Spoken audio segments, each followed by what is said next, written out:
नमस्कार, आप देख रहे हैं आज तक। मैं हूं आपके साथ रोहित सरदाना। शाम के 5 बजने वाले हैं और वक्त हो गया है दंगल का।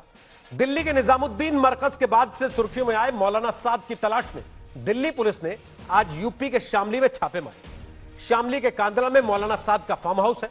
दिल्ली पुलिस की क्राइम ब्रांच के पास मौलाना साद के खिलाफ कई धाराओं के तहत मामले दर्ज हैं। इसलिए पीपी किट्स पहने दिल्ली पुलिस के लोग आज कांदला पहुंचे मौलाना साद को ढूंढने, लेकिन साद वहां भी नहीं मिला। इसके पहले साद के दिल्ली में ही जाकिर नगर में छुपे होने का शक जताया गया था। 21 लोगों की टीम लेकर दिल्ली पुलिस आज शामली पहुंची है और माना जा रहा है कि साद के कुछ करीबियों को पुलिस आज उठाकर दिल्ली ला सकती है। साद पर दिल्ली पुलिस के अलावा प्रवर्तन निदेशालय की जांच अलग से चल रही है। देश में इस वक्त कोरोना के 21,000 से ज्यादा मरीज हैं, जिनमें से 4,000 से ज्यादा जमात से जुड़े हुए केस हैं। पिछले 4 दिन में कोरोना के 6,000 के आसपास मामले बढ़ चुके हैं। हैरानी की बात यह है कि लॉकडाउन के दौरान भी जब सड़कें सुनसान पड़ी हैं, कोई भी बिना कानूनी इजाजत के एक जगह से दूसरी जगह आ जा नहीं सकता, मौलाना साद पुलिस को लगातार चकमा देते हुए गायब है। वो आए दिन ऑडियो मैसेज जारी करके दावा करता है कि वो डॉक्टर्स की सलाह पर क्वारंटीन में है और पुलिस मौलाना साद को भूसे के ढेर में सुई की तरह तलाश रही है। आखिर कब गिरफ्तार होगा मौलाना साद? आज के दंगल में यही सवाल, लेकिन पहले एक रिपोर्ट।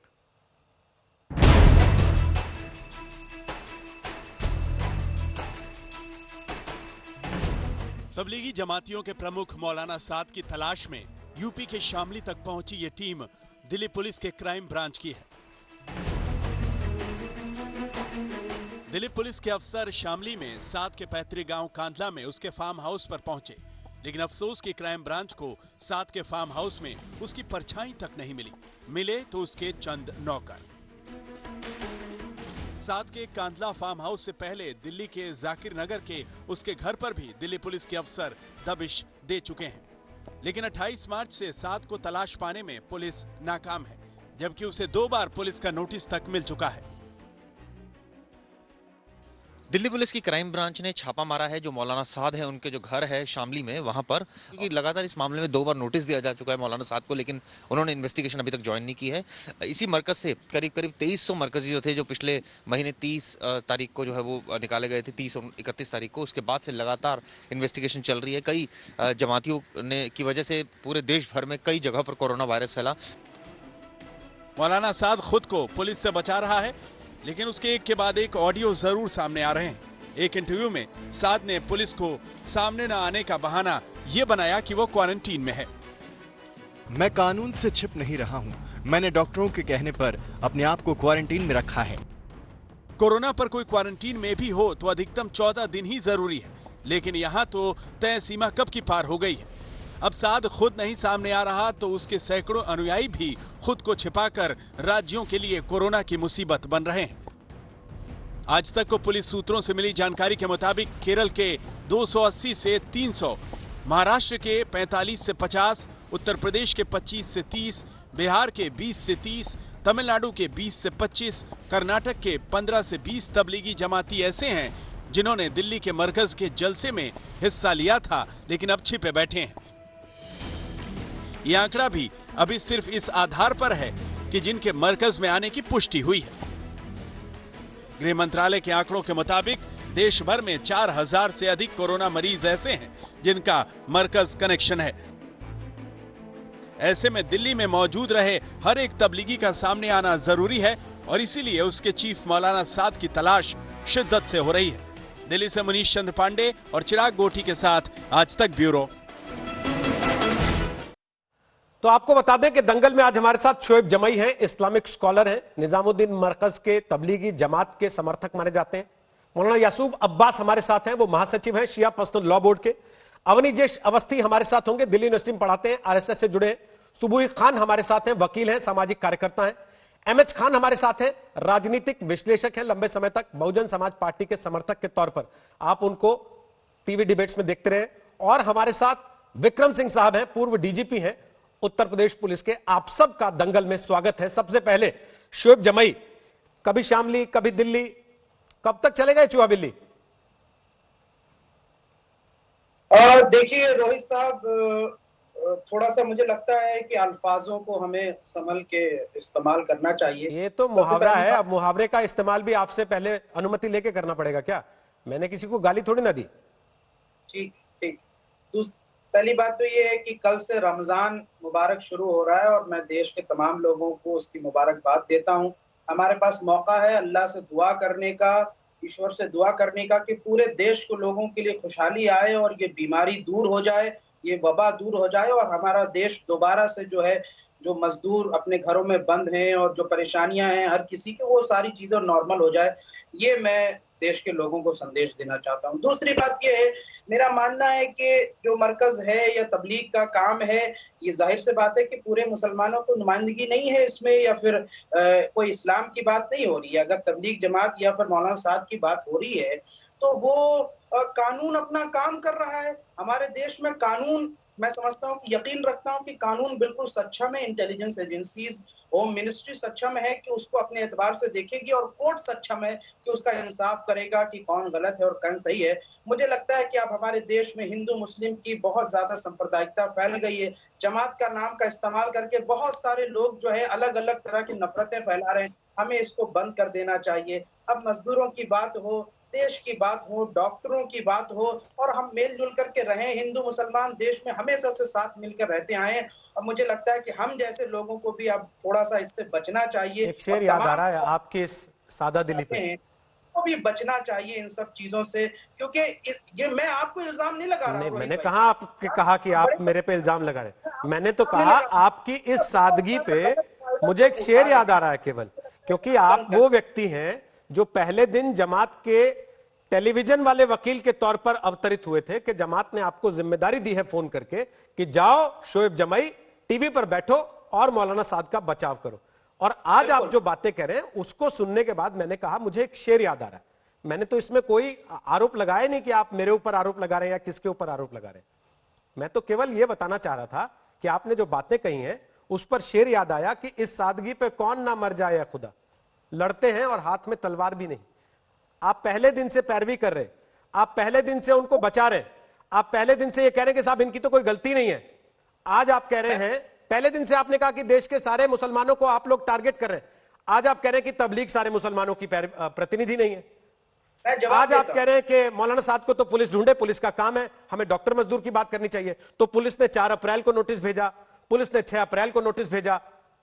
ये लॉकडाउन में भी कैसे इधर उधर निकल जाते हैं, अदृश्य होते हैं कि अंतर ध्यान होकर प्रकट हो जाते हैं कि दूसरी जगह। मैं इसका जवाब देता हूं। ये आपने सही कहा कि मुझे मौलाना अब्दुल्ला झांझी साहब जो कि मरकज के बहुत जिम्मेदार है, उन्होंने जिम्मेदारी दी थी फोन करके कि आप जो है इस सिलसिले में बातचीत रखें। लेकिन मेरा यह मानना है कि लॉकडाउन जब चल रहा है तो हमारी पुलिस प्रशासन इतनी चुस्त दुरुस्त है, मुझे उन पर गर्व है। मैं सल्यूट करता हूं हमारे पुलिस प्रशासन को। मुझे नहीं लगता कि कोई भी लॉकडाउन का उल्लंघन करके कहीं जा सकता है। मौलाना जहां थे वहीं होंगे और पुलिस को भी मालूम है, प्रशासन को भी मालूम है ये सारी चीजें क्यों हो रही है। ये मुझे नहीं बहुत पता। बड़ा आरोप लगा रहे हैं कि पुलिस और प्रशासन जानबूझ के मौलाना को गिरफ्तार नहीं कर रही और शामली में फोटो खिंचाने के लिए गए हैं पुलिस वाले पीपीई किट पहन के।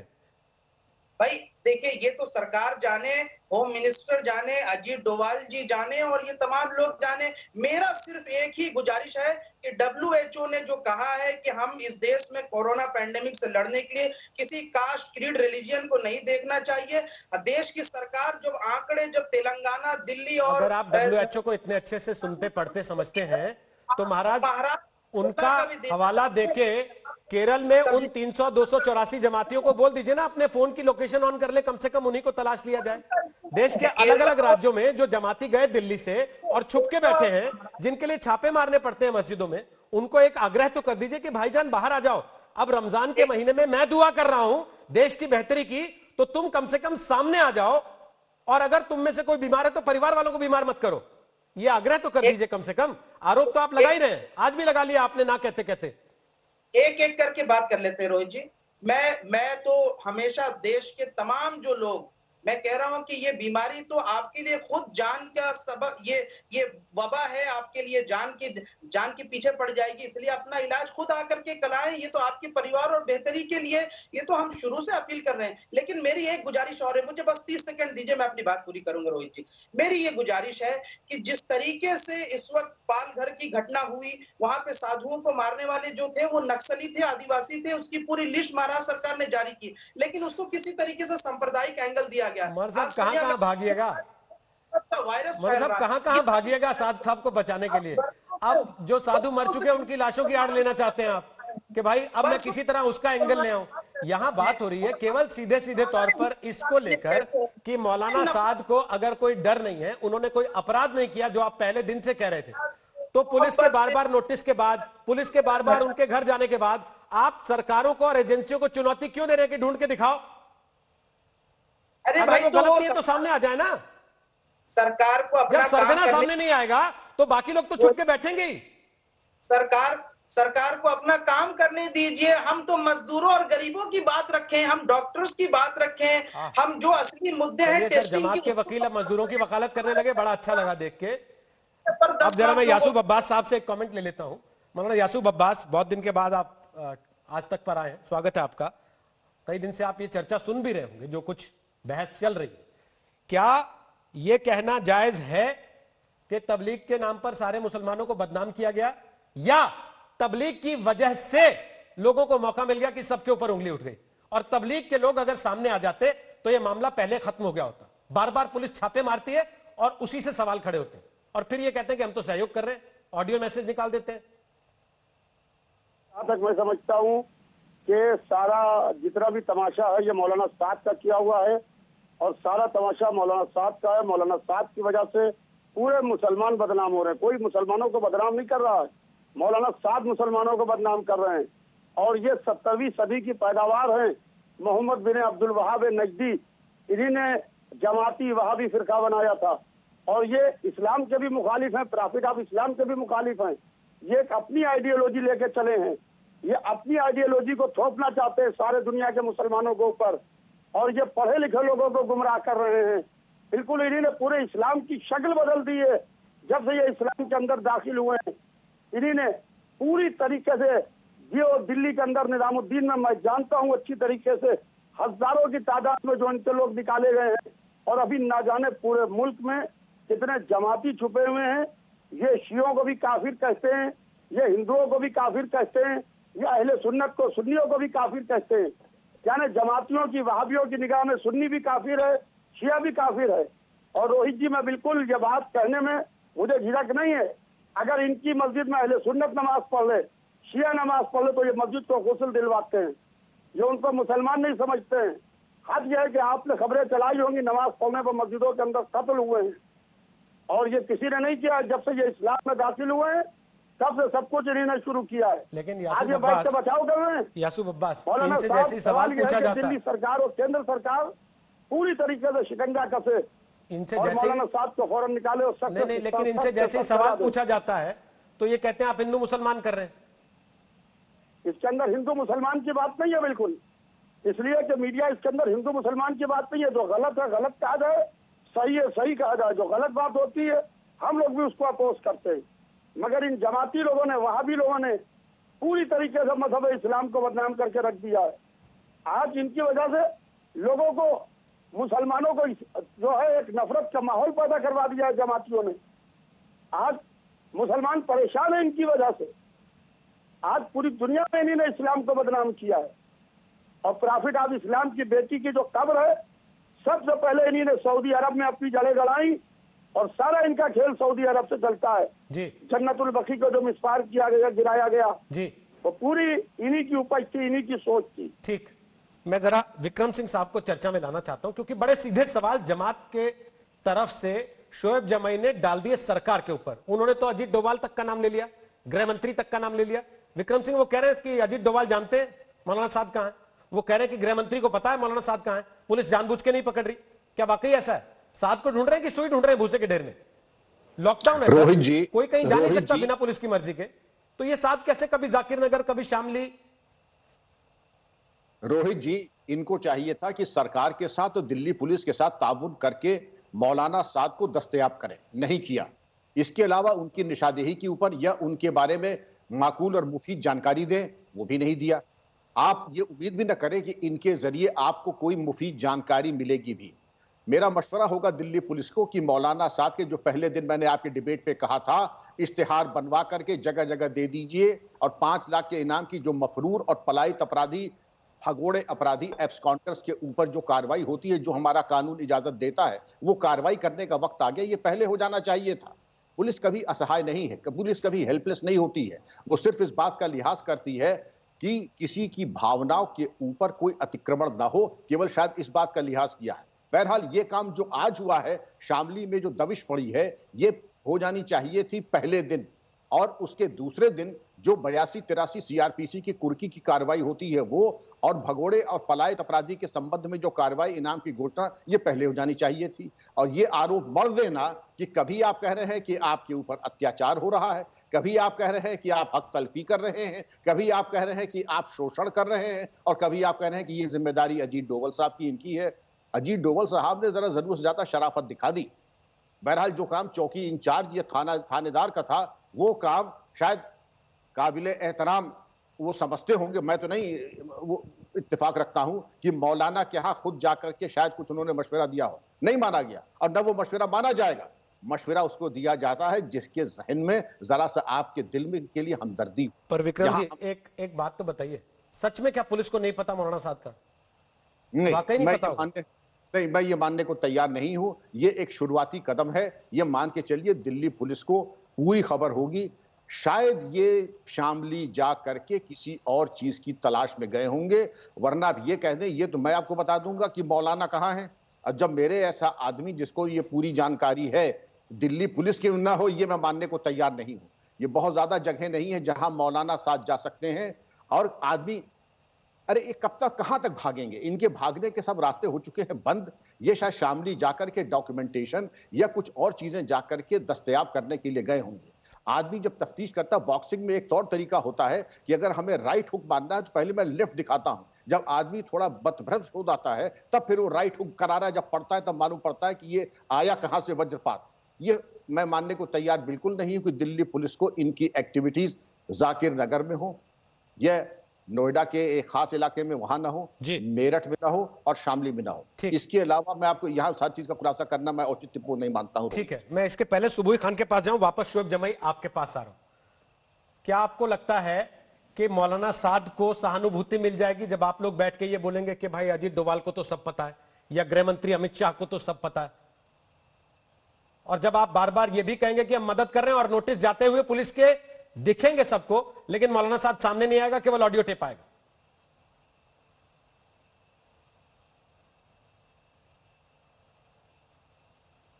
संपर्क शायद कट गया शोएब जमाई से, उनकी लाइन कट गई है, वापस उसको दुरुस्त करते हैं। सुबुह खान, अपनी बात रखिए। जी रोहित जी, सबसे पहले तो मैं शोएब जमाई जी के एक बहुत ही वाहियात स्टेटमेंट की भर्त्सना करती हूँ, जिसमें उन्होंने साधु संतों के लिंचिंग को, इतने कोल्ड ब्लडेड मर्डर को यहाँ पे लाइव टीवी में बैठ के ट्रिविलाइज कर रहे हैं। चाहे उन संतों का मर्डर नक्सलवादियों ने किया हो, माओवादियों ने किया हो, वामपंथी विचारधाराओं वालों ने किया हो, या कट्टरवादी इस्लामिस्ट ने किया हो, बात उसको सांप्रदायिक रंग देने की नहीं है। बात यह है कि जो भी सो कॉल्ड सेक्युलर लिबरल मोमबत्ती गैंग और अवार्ड वापसी गैंग और ऐसे शोएब जमाई जैसे शाहीन बाग के मीडिया कोऑर्डिनेटर की निर्लज्ज खामोशी की है कि एक मुसलमान को अगर लिंचिंग कर दी जाती है तो आप छाती पीटते पीटते यूनाइटेड नेशंस तक पहुंच जाते हैं। और क्योंकि वो संत भगवाधारी थे, क्योंकि वो हिंदू थे, तो उनकी लिंचिंग का, उनकी मौत का आप लोगों के ऊपर कोई फर्क नहीं पड़ा। हम तबरेज अंसारी की लिंचिंग को भी गलत कहते हैं और संतों की लिंचिंग को भी गलत कहते हैं। आपकी तरह लोगों की लाशों पे अपना एजेंडा नहीं चलाते, पहली चीज। दूसरी चीज, वापस आती है इनके फेवरेट मौलाना शाद पे। गलती इनके हिसाब से सरकार की होती है, पुलिस की होती है, डॉक्टर्स की होती है, भाई की होती है, भौजाई की होती है, सबकी गलती होती है, इनकी अपनी गलती कभी नहीं होती। इनके मौलाना शाद इस्लाम के हिसाब से भी कौम के गद्दार हैं। इस्लाम में सुसाइड करना भी हराम है। किसी बेगुनाह की जान लेने का मतलब है पूरी इंसानियत की जान लेना। तो वो कौम के भी गद्दार हैं, वो देश के अपराधी भी हैं, और ना ही सिर्फ अपराधी हैं बल्कि भगौड़े भी हैं। भागे हुए 14 दिन जो क्वारंटाइन पीरियड है वो सेल्फ पता नहीं कितने दिन का क्वारंटाइन बना के वो बैठे हुए हैं। और क्योंकि रमजान आने वाला है तो मैं आपके चैनल के माध्यम से मुस्लिम से अपील करना चाहती हूँ कि रमजान में अपने घर में बैठ के चिंतन करें, मनन करें, आत्म साक्षात्कार करें कि आपने अपने मुस्लिम कौम को कहाँ लाके खड़ा कर दिया है। प्रॉफिट मोहम्मद जो कहते थे जहाँ बीमारी हो, जहाँ वबा हो, वहाँ पे मत जाइए। अगर आप उस जगह हैं तो वहाँ से कहीं और मत जाइए। अगर तेज बारिश हो रही है तो घरों में नमाज पढ़िए। यूरिन की अगर एक बूंद आपके कपड़ों पे एक छींट अगर पड़ जाए तो आप नापाक हो जाते हैं, आप नमाज नहीं पढ़ पाते। इतनी पाकी नापाकी सिखाने वाले मजहब को आपने कितना बदनाम कर दिया है सिर्फ इन कौम के हजारों के पीछे अंधभक्तों की तरह चल के। तो इस रमजान में अपनी आंखें खोलिए और एक्चुअली भारतीय मुसलमान होने का फर्ज निभाइए। ओके, बोलिए शोएब जमाई, उसके बाद एमएच खान और अवनीजेश अवस्थी दोनों से कमेंट लेते हैं फटाफट। शोएब जमाई जवाब दीजिए। तो दो पॉइंट पे अपनी बात रखूंगा। पहली पॉइंट की सुबोई जी ने पालघर की घटना का जिक्र किया। आपने बहुत दिनों तक चर्चा की पालघर की, रोहित जी आपने ये देखा कि महाराष्ट्र सरकार के मंत्री ने खुद ट्वीट करके बताया कि उसमें कोई सांप्रदायिक एंगल नहीं था और जितने भी जो आरोपी पकड़े गए उसमें से एक भी मुसलमान नहीं था, सब नक्सली आदिवासी थे जो पालघर में थे जिन्होंने साधुओं की हत्या की। लेकिन एजेंडा कौन सेट कर रहा था? कौन थे? कपिल मिश्रा, कौन थे अशोक पंडित, कौन थे संबित पात्रा जैसे लोग जो इसको सांप्रदायिक रंग देने की कोशिश कर रहे थे। तो आपको पता चल जाएगा कौन एजेंडा सेट कर रहा था। शोएब जमाई, एक छोटी सी दिक्कत है। दिक्कत यह है कि जिन तीनों का आप जिक्र कर रहे हो उन तीनों में से कोई यहाँ नहीं है। ठीक है, एक भी नहीं। मैंने ऐसा किया हो तो आप मुझसे सवाल करिए, मैं आपको जवाब दूंगा। अच्छा, एक पॉइंट लास्ट एक पॉइंट ये है कि मैं अपने कौम के जितने भी रहनुमा हैं, जितने भी चाहे देवबंदी हो, बरेलवी हो, सुन्नी हो, ये मेरे भाई इस वक्त ये सारा काम करने का नहीं है। हम सब एक ही उम्मत के, हम सब पहले भारतीय हैं, हमको भारतीय की तरह सोचना चाहिए। शिया आपके भाई नहीं है क्या? सोचना चाहिए कि कौन शिया आपके भाई नहीं है क्या? भाई जो गलत होगा सो गलत होगा, कोर्ट उसका तय करेगा। मैं क्या पूछ रहा हूँ, आपने कहा देवबंदी हो, बरेलवी हो, सुन्नी हो, आपके बगल में एक शिया धर्मगुरु बैठे हैं यासूब अब्बास, वो आपके भाई नहीं है क्या? या ये एमएच खान आपके भाई नहीं है क्या? या मैं आपका भाई नहीं हूं क्या? बिल्कुल, सब हमारे भाई हैं और अपने ही लोग हैं। हम तो पहले इनको भारतीय मानते हैं, हिंदुस्तानी मानते हैं, उनसे बड़ा कोई रिश्ता नहीं हो सकता। धर्म और सारी चीजें तो वो हमारा निजी अपना मामला है। मेरे लिए राष्ट्र सर्वोपरि है। और तो फिर ये मुझे इस सवाल का जवाब नहीं मिल रहा है। मैं आपसे पहले दिन से पूछ रहा हूं, अगर सबको भाई मानते हैं, अगर सबको भाई मानते हैं, एक शोएब जी, किसी भी जात मजहब धर्म से ताल्लुक रखते हो। नहीं शोएब जी, अगर सबको भाई मानते हैं तो अवनीजेश अवस्थी ये बाहर आने को तैयार क्यों नहीं होते? क्यों केरल की सरकार ये करे कि हमने 518 को तो ढूंढ लिया मोबाइल की लोकेशन से, 284 अब भी छुपे हुए, मोबाइल बंद कर लिया उन्होंने, जबकि ये मरकज में होकर आए थे। पता नहीं इनमें से कितने बीमार हैं और बीमार कर दें बाकी लोगों को। मुझे लगता है कि एक डर का माहौल बन गया है, भय का माहौल बन गया है। सर डर का माहौल तो चलिए मैं मान लूं आज बना है, वो भी पता नहीं क्यों बना। इलाज कराने से कौन डरता है? डर के नहीं। अब चुप रहो। 1000 लोग मुझे हैरत की बात है शोएब जी, अवनीजेश जी को सुन ले एक बार। रोहित, मुझे आज हैरत की बात ये लग रही है, मुझे रोहित जी, मुझे इतने दिनों से जो नैरेटिव चल रहा है कि पुलिस पकड़ क्यों नहीं रही। अरे चोर और पुलिस में चोर की गलती है या पुलिस की गलती है? चोर की कोई गलती नहीं, चोर को गाली नहीं दे रही है, जो भाग रहा है इधर से उधर उसको नहीं सामने आना चाहिए। अगर वो धर्मगुरु है, अगर वो इतने लोगों को अपना अनुयायी मानता है तो उसको सबसे पहले आकर के कानून के साथ, न्याय के साथ, न्याय प्रक्रिया के साथ कोऑपरेट करना चाहिए कि नहीं करना चाहिए? कौन है चोर? सारी गलती पुलिस की है। पुलिस जितने कामों में लगी पुलिस के ऊपर थूके ये जमाती, पुलिस को पत्थर मारें, पुलिस को घायल करें, पुलिस को मार डालें, उसके ऊपर कोई शब्द नहीं शोएब जमुई का। द मोस्ट सांप्रदायिक person is here Shoaib Jamui. और मुझे लगता है कि इनकी भी जांच होनी चाहिए कि इनके कहां कहां रिश्ते हैं, कहां कहां इनके संबंध हैं। ये जो नैरेटिव चल रहा है तमाम जमातियों के साथ 1897 के एपिडेमिक एक्ट के अनुरूप क्या कार्रवाई होनी चाहिए बताएं शोएब जमुई। डरे हुए हैं, ये पत्थर फेंकते हैं और डरे हुए हैं, थूकते हैं और डरे हुए हैं, मैं जवाब कमाल देना करते हैं। चाहूंगा। देश की जनता आज इनको पहचान चुकी है। महत्वपूर्ण बात यह है कि देश की जनता इनका चेहरा अच्छी तरह से पहचान चुकी है और इसलिए शोएब जमुई को डर लग रहा है कि अगली कड़ी इन तक निश्चित रूप से पहुंचने वाली है, इन जैसे लोगों को। देश का मुसलमान नहीं है ऐसा, इन लोगों ने मुसलमानों को एलिनेट किया है। सुबही खान सही कह रही थी कि सांप्रदायिक शोएब जमुई है जो कौम का गद्दार है, जिसने पूरी कौम को बदनाम किया है। साद ने किया है। साद अगर आकर के सामने आकर के पुलिस के सामने कि हाँ मेरी जो जरूरत है, मैं इस देश के कानून के हिसाब से मैं सहयोग करना चाहता हूं, बताइए क्या गलती है मेरी, ये होना चाहिए था या छुपना चाहिए था? मैं जवाब देना चाहूंगा। क्वारंटाइन सिर्फ उसको होना है? हजारों लोगों को संक्रमित करके शर्म नहीं आती? रोहित जी जवाब देना जवाब चाहूंगा। दीजिए शोएब जमाई, फिर अहमद खान और यासूब अब्बास के पास जाना। बोलिए शोएब जमाई। अरे क्या जवाब देंगे आप इतने दिनों से? दे रहे हैं सर, सुन तो लीजिए। पकड़ के लाइए उसको।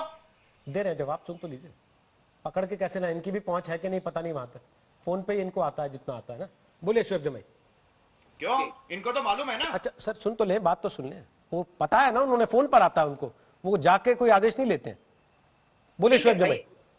देखिए हमें यहाँ गुस्सा नहीं करना है। मेरे ऊपर पत्थर मत फेंकिए। क्यों हमारे ऊपर पत्थर फेंक रहे हैं? वैसे भी औरंगाबाद में लोगों ने जो है पत्थर फेंका है पुलिस वालों पे और स्वास्थ्य कर्मियों पे, क्यों उन पे चर्चा नहीं हुई? अरे मुरादाबाद की बात करो, मुरादाबाद की बात करो, इंदौर की बात करो, गाजियाबाद की बात करो, सुल्तानपुरी की बात करो। अरे भाई आप सुन लीजिए ना, देश की जनता बहुत नाराज है इस समय। एक एक करके बोलते हैं ना, बहुत नाराज है देश की जनता इस समय। अमित जी आपने सवाल उठा दिया अपना, अब वो जवाब दे रहे हैं, उनको सुन लेते हैं एक बार। बोलिए। इस देश की जनता का बहुत संयम है, बहुत संयमित है देश की जनता। नहीं संयम है, इसीलिए ये देश आज इस तरीके से कायम खड़ा हुआ है। इस सब के बावजूद उस संयम की तारीफ होनी चाहिए। बोलिए शोएब जमाई। देखिए रोहित जी, दो बातें हैं। पहली बात तो ये है कि जब मुरादाबाद और इंदौर की घटना संज्ञान में आई तो मैंने कड़े शब्दों में उसका जो है भर्त्सना की और लाइव टीवी चैनल में की। कोई भी उसके साथ नहीं खड़ा है, मैं डॉक्टर्स के साथ खड़ा हूं।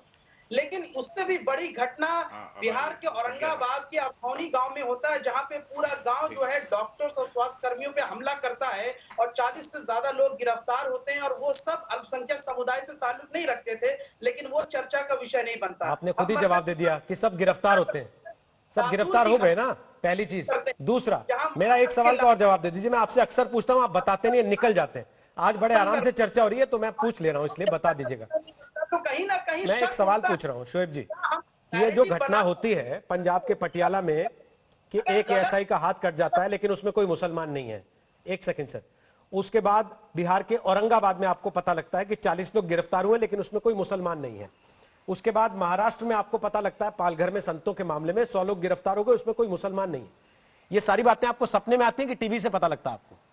अगर टीवी से ही पता लगता है तो फिर ये बैठ के झूठ बोलना बंद कर देना टीवी पर कि टीवी ने दिखाया नहीं, आप लोगों ने बताया नहीं। अरे हम ही बताते हैं तब आपको पता लगता है। आप कोई अपनी इंटेलिजेंस एजेंसी नहीं चला रहे बैठ के शोएब जमाई कि आपको हर जगह से आपके इंटेलिजेंस अफसर सूचना देते हो, आपका खुफिया तंत्र खड़ा हुआ अलग से। तो जो टीवी पर देखते हैं उसको टीवी से लेने के बाद, कंज्यूम करने के बाद जिस थाली में खा रहे हैं उसमें थूकिए तो मत, कम से कम उसमें छेद तो मत करिए। सुनिए, आप बोलिए। सुनिए, बोलिए। टीवी से नहीं बल्कि हमारा खुद जर्नलिस्ट का ग्रुप है जो हमारी रिसर्च। अच्छा, आप जर्नलिस्टों के ग्रुप में भी रहते हैं? ये इंफॉर्मेशन मेरे पास। बड़ी मल्टीफेसेटेड पर्सनैलिटी है सर आपकी। वैसे आप पढ़ाते हैं, आप जमात के भी वकील हो जाते हैं, आप एंटी-सीए प्रोटेस्ट के भी वकील हो जाते हैं, अब आप जर्नलिस्ट फ्रेटर्निटी में भी हैं। आप कहते हैं कि मैं पीपीई पर और इसकी वैक्सीन पर रिसर्च भी कर रहा हूं। संपर्क कट गया आपसे, थोड़ा सा संबंध जो है ये इंटरनेट प्रोवाइडर कंपनियों से भी बना लीजिए, शायद उससे सुविधा बेहतर हो जाए। 2 बार संपर्क कट चुका आपसे। एमएच खान ये जो बातें कर रहे हैं बार बार, लगातार ये कह रहे हैं कि साथ तो लगातार सपोर्ट में है, साथ तो लगातार साथ दे रहा है, साथ कोई छुपा हुआ नहीं है, साथ कोई भगौड़ा नहीं है। तो अगर कोई भाग नहीं रहा तो पुलिस को बार बार छापा क्यों मारना पड़ रहा? अगर कोई छुपा हुआ नहीं है तो पुलिस को उसे ढूंढना क्यों पड़ रहा? नहीं रोहित जी, सबसे पहले तो मैं ये कहूँगा, अभी जितने पैनलिस्ट से बात मैं सुन रहा था कि मुसलमानों को बदनाम किया जा रहा है। मुसलमान देखिए, मुसलमान कौम वो होती है जो हुजूर सल्लल्लाहु अलैहि वसल्लम को माने, जो कुरान शरीफ को माने, जो अहले बैत को माने, जो मौला अली मुश्किल कुशा को माने, जो गरीब नवाज को माने, जो औलिया इकराम को माने। अगर ये नहीं लोग मानते हैं तो मेरा मानना है आप किसी मुफ्ती से भी ला लीजिएगा, वो मुसलमान नहीं है, कतई मुसलमान नहीं है। आपके चैनल के माध्यम से मैं कहना चाहता हूँ पूरे हिंदुस्तान के मुसलमानों से कि ये जमाती मुसलमान नहीं है, ये शैतान हैं। इस पर आप यकीन न करिए, कहीं नजर आ जाए तो इनको तरफ शकल भी मत दिखाइए, और शकल दिखाइए तो आप कभी हाथ भी न मिलाइए इनसे, वरना आप शैतानियों के जमात में शामिल हो जाएंगे। दूसरी बात मैं कहता हूँ कि पूरे जमात को जो तबलीगी जमात कहा जाता है, तबलीगी जमात नहीं, इबलीसी जमात है। इबलीस शैतान का नाम है। तो आप शैतान से क्या उम्मीद रखते हैं रोहित संतारा जी? शैतान जो अपनी हरकत करता है वही तो करेगा, पूरी इंसानियत को शर्मसार करेगा, हिंदू मुस्लिम एकता को भंग करेगा, भाईचारा को भंग करेगा। और हुजूर सल्लल्लाहु अलैहि वसल्लम का पैगाम है साफ साफ कि इंसान को अपना दोस्त बनाओ। किसी हिंदू मुसलमान की बात नहीं कही उन्होंने। मैं कई बार कह चुका हूं कि हुजूर सल्लल्लाहु अलैहि वसल्लम रात के वक्त कहते थे कि अगर सो रहे हो तो 40 घर इधर 40 घर उधर देख लो, कोई भूखा तो नहीं सोया है। अगर भूखा सोया है तो तुम्हारा खाना हराम है। और ये मत देखना कि हिंदू है, मुसलमान है, क्रिश्चियन है, यहूदी है। ये जो बातें फैलाई जा रही है ये बहुत ही निंदनीय है। दूसरी बात, मैं विक्रम सिंह जी की बात से पूरी तरह से सहमत हूं कि पुलिस को पता है ये खेल क्यों हो रहा है, साथ को क्यों नहीं पकड़ा जा रहा। साथ को पकड़िए, जिस तरह से हो पकड़िए। और अगर पकड़ नहीं पा रहे हैं आप तो मुझे बहुत अफसोस से कहना पड़ रहा है कि शैतान को आप नहीं पकड़ पा रहे हैं, आप दुनिया के लोगों को पकड़ ले रहे हैं। ये शैतान क्यों खेल मचाया है, क्यों पुलिस खेल रही है? पुलिस को खेल खेलना नहीं चाहिए। विक्रम सिंह जी की बात से पूरी तरह से सहमत हूं। आपका सवाल मैं विक्रम सिंह से लेता हूं, हमारे उत्तर प्रदेश के और सफल डीजीपी रहे हैं। आपका सवाल मैं विक्रम सिंह साहब से लेता हूं। जो कह रहे हैं बिल्कुल सही कह रहे हैं। आप बात सही कह रहे हैं कि सफल डीजीपी रहे हैं। जरा उनसे पूछ लेंगे कि भाई आखिर ऐसा है, पुलिस को पता है तो पकड़ क्यों नहीं रही। लेकिन उसके पहले यासूब अब्बास, जो बातें एमएच खान ने कही या जो बातें आपने कही, शोएब जमाई का कोई भी डिफेंस आपके गले उतरता है क्या? कोई भी बात, चाहे वो पालघर का मामला हो, चाहे वो औरंगाबाद का मामला हो, चाहे वो सुल्तानपुरी का मामला हो, अलीगढ़ का मामला हो, मुरादाबाद का मामला हो, इंदौर का मामला हो, कोई भी बात इस बात को जस्टिफाई कर सकती है जो बात जमात के माथे इस समय लग चुकी है? रोहित जी, जहां तक मैं समझता हूं शोएब जमाई बात को घुमाने की कोशिश कर रहे हैं। एमएच खान साहब ने बहुत अच्छी तरीके से अपनी बात रखी। और ये इबलीसी जमात है, बिल्कुल हकीकत है। इनका मजहब इस्लाम से दूर दूर तक के कोई ताल्लुक नहीं है। ये जबरदस्ती अपने मजहब को दूसरे के सर के ऊपर थोपना चाहते हैं। अगर तुम इनके मजहब को नहीं मानोगे, जो इनका राइज किया हुआ मजहब है, जो प्रॉफिट ऑफ इस्लाम का मजहब नहीं है, जो मोहम्मद वाले मोहम्मद ने पेश किया अल्लाह का मजहब, वो मजहब नहीं है, बल्कि मोहम्मद बिन अब्दुल वहाब नजदी के मजहब जो वहाबियत है उसको मानिए। और रोहित जी, मैं बिल्कुल साफ तरीके से बताना चाहता हूँ कि ये जो पिंजरे के अंदर बंद करके जिस तरीके से पत्रकार को जलाया गया, आप यकीन मानिए पूरी तरीके से उसके अंदर ये वहाबियों का हाथ था। आज चाहे पाकिस्तान के अंदर हो, चाहे अफगानिस्तान के अंदर हो, ये सब पूरी तरीके से अपनी जड़ें पूरी तरीके से फैला चुके हैं। ये हिंदुस्तान के अंदर अपनी जड़ें फैला रहे हैं। नहीं तो लेकिन इनको रोकेगा कौन और कैसे? हिंदुस्तान के अंदर से नहीं खोदी गई, नहीं निकाली गई तो ये हमारे मुल्क के लिए बहुत ही मुश्किल और खतरनाक बात होगी। लिहाजा जरूरत इस बात की है, चाहे दिल्ली सरकार हो चाहे केंद्र सरकार हो, इनको निकाले, इनके अड्डों को पता करे कि इनके कहाँ कहाँ छुपे हुए अड्डे हैं। मरकज का तो इनका खुला हुआ अड्डा है। और रोहित जी, मैं एक चीज और बताना चाहता हूँ, अगर आप कोई चीज इस्लाम की बता रहे हैं तो फिर डंके की चोट पर बताइए। हम लोग तकरीर करते हैं, हजारों के मजमे में करते हैं, हम लोग जो प्रवचन देते हैं, तकरीर करते हैं, मजलिस पहुंचते हैं, तो हम लोग अपना मैसेज लोगों तक पहुंचाते हैं। ये जमाते जाती है, ये 10, 15, 20, 25 का गोल चलता है और ये एक एक आदमी के दरवाजे बजा के उसको इस्लाम समझाते हैं। कभी आपने सोचा कि इनकी कोई पब्लिक गैदरिंग हो और ये पब्लिक गैदरिंग के अंदर आवाम को बता रहा हूँ, ये इंडिविजुअल एक एक आदमी पर अटैक करते हैं। अगर मैं आपको बताऊं कि मैं अपने घर पैदल जा रहा था सुबह सुबह नमाज के बाद में, मेरा एक घर है थोड़ी दूर पे, यहाँ पे मेरा ननियाल है, तो वहां गोबर मुझे ये जमाती दिखाई दे गए तो मैं खड़ा हो गया। तो कहने लगे अल्लाह रसूल की बातें कर रहे हैं। तो उन्हें थोड़ी देर में मैंने जो सवाल किया तो उनको महसूस हो गया, तो एक एक करके वहां से सब भाग लिए वहां से। तो अगर आप कोई बात कर रहे हो तो आंखों में आंखें डाल के बात कीजिए। कौन सी ऐसी इस्लाम की बात है? लेकिन यासूब अब्बास साहब एक बात बताइए ना मुझे, आप इनको रोकेगा कौन और इनको पकड़ेगा कौन? क्योंकि जैसे इन पर कार्रवाई होगी तो फिर खेल वही नैरेटिव का शुरू होगा कि देखो मुसलमान को तंग किया जा रहा है, कोरोना में भी मुसलमान और हिंदू का भेद किया जा रहा है। हम लोग खुल के बोल रहे हैं, अमित खान साहब ने आपसे कहा, विक्रम सिंह साहब बात कर रहे हैं, हम लोग खुल के कह रहे हैं कि इनका इस्लाम से कोई ताल्लुक नहीं है। खाली लंबी दाढ़ी रख के मूछे मुंडा के लंबा कुर्ता पहन लेने से कोई इस्लाम का ठेकेदार नहीं होता है। इन लोगों ने इस्लाम की शक्ल बिगाड़ दी है। इन लोगों ने ऐसी वदाकथा बनाई है कि ये अच्छे खासे पढ़े लिखे लोगों पर अटैक करते हैं और ये बिल्कुल इस्लाम की शक्ल बिगाड़ के रख दी है इन्हीं ने। ये नहरवान के लोग हैं, ये तालिबानी लोग हैं, मूछे मुड़ी हुई, दाढ़ी बड़ी हुई, नीचा कुर्ता, ऊंचा पैजामा, अजीब और गरीब वदाकथा। ये इस्लाम नहीं है, ये मजहब इस्लाम नहीं है कि लोग देखे, बच्चा देखे आपको तो डर जाए, ये इस्लाम नहीं है। ठीक है, इस्लाम ठीक है, का ठीक। तो वो मजहब है जो इंसानियत सिखाता है। ओके। और हजरत अली अलैहिस्सलाम ने अपने गवर्नर मालिक को से कहा कि मालिक जहाँ मैं तुम्हें गवर्नर बना के भेज रहा हूँ, तुम्हें दो तरह के लोग मिलेंगे। एक वो होंगे जो तुम्हारे दीनी भाई होंगे, यानी मुसलमान होंगे। एक वो होंगे जो इंसान होंगे। मैं हरगिज ये ना सुनूं कि तुम मुसलमानों के साथ तो अच्छा सुलूक करो और इंसानों के साथ में अच्छा सुलूक ना करो। ओके, बोलिए अवनीश अवस्थी, बोलिए, फिर विक्रम सिंह आपसे कुछ सवाल है मेरे। जल्दी अवनीश अवस्थी अपनी बात रखिए। रोहित, इसी चैनल पे, इसी कार्यक्रम में आप देख रहे हैं कि सुबही खान, MS खान जैसे, अब्बास साहब जैसे लोग भी हैं। मैं चाहता हूं कि आज ये सब लोग अपने बिरादरी में जाकर के इस बात का कहें कि शोएब जमुई जैसे विलन, शोएब जमुई जैसे खलनायक, शोएब जमुई जैसे इस देश के दुश्मनों का साथ न दें, इनकी बातों में न आए। वास्तव में इस देश के लिए सबसे बड़ी सेवा ये होगी जाकर के ये शोएब जमुई जैसे लोग जो उछल उछल करके टीवी चैनल पर आना चाहते हैं, सिर्फ अपने व्यक्तिगत स्वार्थों के कारण, कौम के प्रति इनकी कोई संवेदना नहीं है। ये बड़ी साफ सी बात है, कभी साफ हो भी जाएगी, स्पष्ट भी हो जाएगी। महत्वपूर्ण बात यह है कि आज सारी चीजें आप क्वेश्चन मार्क, प्रश्न चिन्ह सरकार पर, प्रशासन पर, पुलिस पर लगाते हैं। जिसने गलती की है उसके बारे में शोएब जमुई एक नहीं बोलता, कहता वो डरे हुए हैं। महत्वपूर्ण बात यह है कि जहां जहां जो लोग ये थूक रहे हैं उनको पकड़ करके लाने की बात, उन पर कानून का डंडा चलाने की बात, ये शोएब जमुई के मुंह से क्यों नहीं निकलती? मार्च के आखिरी हफ्ते से ये मामला खड़ा हुआ, पकड़े गए, जिसने कह करके छाप करके, मार्च के आखिरी हफ्ते से ये मामला शुरू हुआ कि देखो एक भी मुसलमान नहीं था, ये सांप्रदायिक नहीं, अवस्थी जी, मार्च के आखिरी हफ्ते से ये मामला शुरू हुआ। आज अप्रैल का आखिरी हफ्ता आ रहा है। एक महीने में 20 बार मौलाना साद पर सवाल हुए। एक बार तो पुलिस से भी सवाल पूछा जाएगा ना कि आप लोग कर क्या रहे हैं, लॉकडाउन है, कोई आदमी बिना कर्फ्यू पास के बाहर नहीं निकल सकता अपने घर से, लेकिन मौलाना साहब जाकिर नगर में पहुंच जाता है, निजामुद्दीन से निकल के, जाकिर नगर से निकल के वो शामली पहुंच जाता है, शामली आप पहुंचते हैं तो वो वहां से कहीं और जा चुका होता है। तो आप लोग कर क्या रहे हैं? इसका मतलब जांच एजेंसी को पता नहीं है कि क्या हो रहा है, क्या नहीं हो रहा। चाल सोबराज है, चाल सोबराज है वो।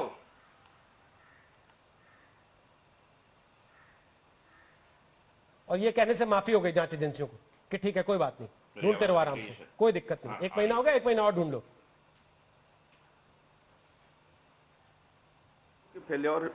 फेल्योर है ये इसको मैं नहीं मानता। दूसरी बात, शोएब जमुई जो है, आप उनको कह रहे हैं कोई उनका फॉलोअर हिंदुस्तान में कोई नहीं है। उनको फंडिंग की जाती है तो वो अपना काम करते हैं, ठीक है, फंडिंग से वो काम करते हैं। अब आप लोग बुलाते हैं तो वो बोलते हैं, जहर उगलते हैं। वो भाईचारा की बात कभी कर ही नहीं सकते। ठीक, वो क्यों भाईचारा की बात करेंगे जब फंडिंग, जिसके लिए माल उनको मिल रहा है, जिनको पैसा मिल रहा है, तो क्यों करेंगे वो? दूसरी बात, इतना बड़ा कांड हो रहा है, पूरे हिंदुस्तान में बम बन के घूम रहे हैं। ऐसे आदमी को अगर नहीं पकड़ा जा रहा है तो बहुत दुख हो रहा है, बहुत तकलीफ हो रही है। अब उनको तुरंत पकड़ करके उनको जेल में डालिए और उनसे सारे तथ्य उगलवाइए, कहां लोग गए। शोएब जमुई, ये बात अगर मैंने कह दी होती कि बम बन के घूम रहे हैं तो हंगामा मच गया होता। ये MS खान है, ये तो आप ही के अपने हैं ना, ये कह रहे हैं कि बम बन के घूम रहे हैं लोग। देखिए, MS खान साहब ने जितने सारे इल्जामात लगाए या इससे पहले भी बहुत सारी बातें उन्होंने कही, मैं तो सिर्फ यही कहूंगा कि तबलीग में लोग ये सीखते हैं कि कोई तुम्हें एक चांटा में मारे तो तुम दूसरा गाल आगे बढ़ा दो। हमें नबी का अखलाक सिखाया गया है। मैं किसी के इल्जामों का जवाब देना या उनके अंदाज में उन पे इल्जाम लगाना नहीं चाहता हूं। मुझे लगता है कि इस्लाम की ये सबसे बड़ी बात है कि तुम लोगों से मोहब्बत करो। ये बात आप साथ को समझाओ कि एक गाल, दो गाल, तीसरा गाल अपना आगे करें। और मैं बैठ करके बोलने की जरूरत है, साथ को समझाओ जाकर के करूंगा कि भाई इस्लाम और मजहब और तबलीग में भी लोग वाले, पत्थर मारने वाले क्या है वो? इस्लाम के दुश्मन है ना, इस्लाम के दुश्मन है जिन्होंने पत्थर फेंका, गाल सामने करने की बजाय जिन्होंने पत्थर फेंके वो मुसलमान नहीं है ना? कहो मुसलमान नहीं है, इस्लाम के दुश्मन है, कहो आज ये सांप्रदायिक नहीं हो सकता। ये एक एक करके प्लीज, एक मिनट, आप बोल रहे थे, सबने सुना। रोहित बड़ी साफ सी बात कर रहा हूं, किसी ने आपसे तो गाल देख करके दूसरा गाल आगे करने वाले सब एक साथ बोलेंगे तो फिर समझ में फेंकने वालों को समझाएं और कहें कि वो मेरा मुसलमान नहीं निवेदन है, है खान साहब आपसे भी, आज शोएब जमुई आपसे भी और अवनीश जी आपसे भी, तीनों एक एक करके बोलेंगे, सबकी बात सुनाई देगी, सबकी बात समझ में आएगी। अच्छा नहीं लगेगा सब एक साथ बोले। एक सेकंड, आवाज कम करते हो सबकी। नहीं, एक सेकंड, खान साहब रुकिए, खान साहब खान साहब और रुकिए। मेरे जो मौलाना साद जो है, जो नवाज बिल्ला कहता है कि मेरा डायरेक्ट अल्लाह से बात होती है, ये कुफ्र है। अच्छा, इसकी ठीक है, बात हो ओके, नहीं सकती। ओके। अल्लाह ताला से डायरेक्ट बड़े बड़े अच्छा, एक पैगंबर सेकंड, लोग नहीं कर ओके, खान पाते साहब। थे। ये दो कौड़ी का आदमी कैसे बात खान करेगा साहब अल्लाह ताला प्लीज, से? खान साहब कहता प्लीज, है अल्लाह भाषा ताला का से मेरी ध्यान बात रखते होती है। हुए अरे ये तय ना करें ना कौन कितने कौड़ी का है। ये लोगों को खुद तय कर लेने दीजिए, छोड़ दीजिए इस बात को प्लीज। मैं बार बार आपसे निवेदन करता हूं इसको लेके कि भाषा का थोड़ा ख्याल रखें। शोएब जमाई एक काम क्यों नहीं करते? आप हर रोज टीवी पर आते हैं, ये लोग आपको लगातार लताड़ते हैं। मौलाना साद से कहिए ना खुद आ जाए टीवी पर, बैठे आज तक पर 5 बजे आकर, कल जवाब दे सारे सवालों के, बताए देश को कि क्या हुआ, बताए देश को कि कैसे अजीत डोभाल को पता था कि वो कहां है और उनकी गिरफ्तारी नहीं हो पा रही थी, बताएं देश को कि कैसे उन्होंने अपने जमातियों से कहा था बाहर निकलो, लेकिन उसके बावजूद लोग मोबाइल बंद करके बैठ गए। बोलिए उनसे आ जाए कल 5 बजे आज तक पर दंगल में। जी, मैं इसका जवाब देता हूं। ठीक। देखिए, मैं ये समझता हूं कि जब तक आप सारे पैनलिस्ट हो, एंकर हो या बीजेपी से जुड़े हुए लोग हो, ये मुझे जब तक जो है बुरा भला कह रहे हो तो यानी कि मैं हक की बात रख रहा हूं। जिस दिन ये मेरी तारीफ करने लगेंगे समझिए मैं बिक गया हूं। ये इसलिए मैं बिका हुआ नहीं। अब आपको कोई दुरुस्त भी कर रहा है, आप गलत कह रहे हैं, मैं तो वो बिका हुआ और आप बिके हुए मैंने नहीं अपनी है। ईमान ये नहीं बेचा। शोएब जमाई, ये शर्म नहीं विक्टिम है। कार्ड कहाँ मतलब आप छुपा के रखते हैं? आए तो खाली हाथ से कहां से निकाल लिया आपने अचानक से? रोहित जी, आप जानते हैं मैं मौलवी नहीं हूँ, मैं मॉलिक्यूलर बायोलॉजिस्ट हूँ। मैं एक राजनीतिक सामाजिक इसीलिए तो और ज्यादा हैरानी होती है कि आप मौलवी नहीं है, मॉलिक्यूलर बायोलॉजिस्ट हैं, उसके बावजूद एक मौलवी को बचाने के लिए आप ऐसे ऐसे कुतर्क गढ़ते हैं कि कुतर्क गढ़ने वाला भी शर्मा जाए कि भाई ये कहां से लेकर आते हैं। मैं टीवी पर आने वाला 5000 मौलाना नहीं हूं। मैं आपसे इसीलिए कह रहा हूं कि आप मौलाना साद से बोलिए कि मैं 5000 नहीं हूं। मौलाना साहब आप खुद जाइए और खुद बैठ के सवालों का सामना कीजिए, खुद जवाब दीजिए। लाइए कल उनको 5 बजे दंगल में, आप ले आइए। आपकी तो बात होती है ना उनसे, कमांड देते हैं वो आपको कि क्या बोलना जाकर टीवी पर, उनको ले आइए। मैं तो भाई यहाँ से देश को जोड़ने की बात कर रहा हूँ, गंगा जमनी तहजीब की बात कर रहा हूँ, हिंदू मुस्लिम एकता की बात कर रहा हूँ, सबको मिलकर लड़ने की बात कर रहा हूँ। जो कोरोना से लड़ना है, हमारी लड़ाई जमातियों से नहीं होनी चाहिए, हमारी लड़ाई तो कोरोना से होनी चाहिए। लड़ाई कोरोना से ही हो रही है, लेकिन एमएच खान के शब्दों में कह रहा हूं, अगर कोई कोरोना बम बन के घूम रहा है तो उसको भी तो पकड़ना पड़ेगा ना कोरोना से लड़ाई में। विक्रम सिंह, समय समाप्त हो गया है। एक सवाल आपसे लेकिन पूछना चाहता हूं, कोई मुहूर्त होता है क्या कि इस दिन पकड़ेंगे, अगर सब पता ही रहता है एजेंसी को? तो बिल्कुल नहीं, ये मैं समझता हूं कि समय की अनिवार्यता नहीं। जब 10 कागजात पूरे हो जाते हैं, अभिलेख पूरे हो जाते हैं, उसी दिन गिरफ्तारी हो जाती है। और ये इसका इंतजार कीजिए, इनके भागने के सारे रास्ते हो चुके हैं बंद। आज नहीं तो कल ये जरूर गिरफ्तार होंगे, दस्तयाब होंगे। चलिए सर, इंतजार रहेगा उस घड़ी का भी। आप कह रहे हैं कि एजेंसियों को पता ना हो, ऐसा संभव नहीं है। पुलिस को इस बात का इल्म ना हो कि वो कहां है, ऐसा संभव नहीं है। पुलिस अगर ये सब कर रही है तो ये इसलिए कि सारे पहले पुख्ता सबूत जुटा लिए जाएं, उसके बाद मौलाना साद को गिरफ्तार किया जाए। वो गिरफ्तारी कब होगी इसका भी हमें इंतजार रहेगा, और शोएब जमाई इसका भी इंतजार रहेगा कि मौलाना साद कब आएंगे सामने और यहां बैठकर सवालों के जवाब देंगे।